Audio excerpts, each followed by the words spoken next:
Aferin sen. Ara. Şuraya bak. Aferin sana. Çık. Gel, gel. Aferin sana. Çık. Çık. Aferin oğlum. Bravo sana. Ara. Ara. Bravo.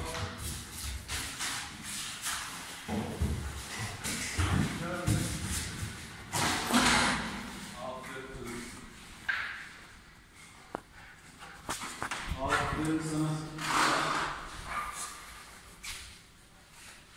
Bravo.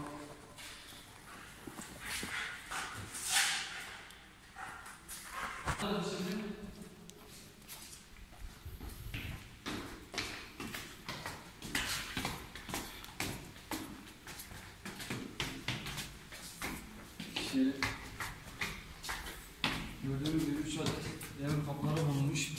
Tahminen uyuşturucu maddelerden metamfetamin maddesi kurutulmaya bırakılmış. Belli bir süre zarfından sonra uyuşturucu maddelerden metamfetamin maddesi elde edilecek. Çıkalım.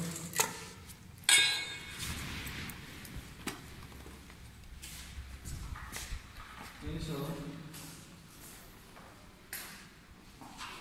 Açalım.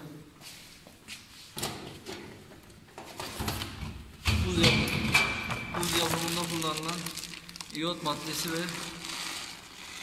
kırmızı fosfor.